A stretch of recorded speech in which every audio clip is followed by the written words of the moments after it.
12টি মাস ব্যাপক গুনাহ করেছি। আপনার নবীর পবিত্র জবানে শুনেছি এই 10 দিন হলো মাগফিরাত। এই 10 দিনে আমি আপনার কাছে তওবা করে করে আমার গুনাহের কথা স্মরণ করে তওবা করছি, মনিব মাওলা আমাকে ক্ষমা করে দিন। আল্লাহ বলেন ওই মাগফিরাতের নাম দেওয়ার উসিলায় আমি আল্লাহ রমাদানুল মুবারকের উসিলায়, পবিত্র কুরআনুল কারীম নাজিল হওয়ার মাসের উসিলায় আমি ওই বান্দাকে ক্ষমা করে দিই। বলুন না সুবহানাল্লাহ।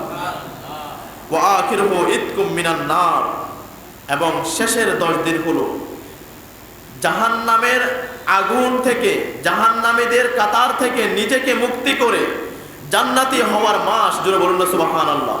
জান্নাতি হওয়ার দিন হলো রমাদানের আখেরি 10 দিন, যে 10 দিনের মধ্যে আল্লাহ নবী বলেছেন লাইলাতুল কদরকে তালাশ করার জন্য।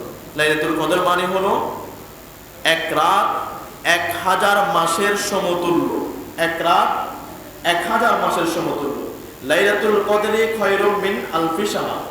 এখানে এক রাত 1000 রাত এমন বলে, রাতের কথা বলে না, মাসের কথা বলেছেন। এক রাত সমতুল্য 1000 মাস। আপনি যদি গুণ করেন তাহলে সেখানে আসবে 83 বছর 3 মাস।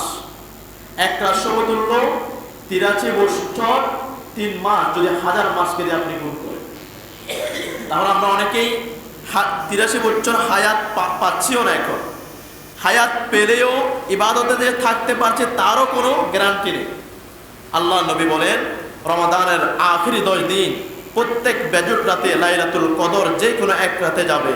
আর তোমরা প্রত্যেক বেজুট রাতকে লাইলাতুল কদর হিসেবে তালাশ করো, দেখবে তোমাদের 83 বছর 3 মাস ইবাদত করলে যে সওয়াব পাবে, ওই লাইলাতুল কদর এক রাত যদি নিজের তাকদীরের মধ্যে কবুল করাতে পারো, আল্লাহর পক্ষ থেকে 83 বছর 3 মাস টানা ইবাদত করলে, টানা রোজা রাখলে, টানা নামাজ পড়লে যে সওয়াব, সেই সওয়াবের অধিকারী করে দেবেন। সুবহানাল্লাহ।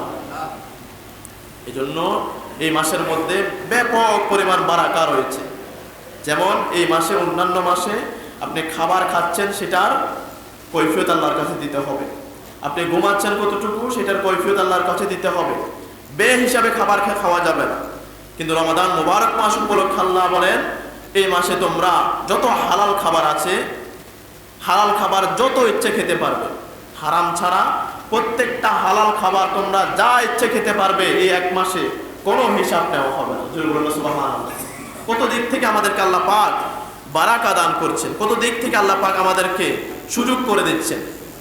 প্যারায় হাজিরিন, এই জন্য অনুরোধ করব, আমরা রোজা মানে খালি পেট পানাহার ছাড়া আমরা থাকবো এটা নয়।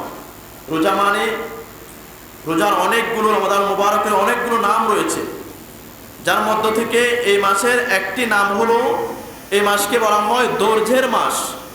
এই মাসকে বলা হয় শাহরুস সবর, তথা ধৈর্যের মাস, ধৈর্য ধারণ করার মাস।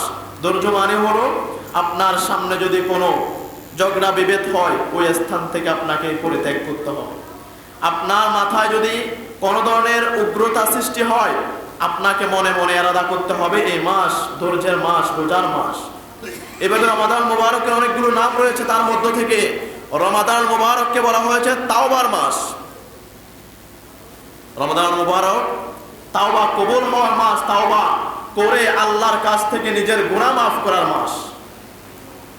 এই মাসের মধ্যে আমরা যেভাবে যেভাবে চললে আল্লাহ পাক খুশি হবে, তা ছাড়া যেন অন্য কোনো, আল্লাহ যেগুলোর প্রতি অসন্তুষ্ট হয়, আল্লাহ যেগুলো করলে বান্দার প্রতি নারাজ হয়ে যায়, সেগুলো থেকে যেন আমরা বিরত থাকতে পারি।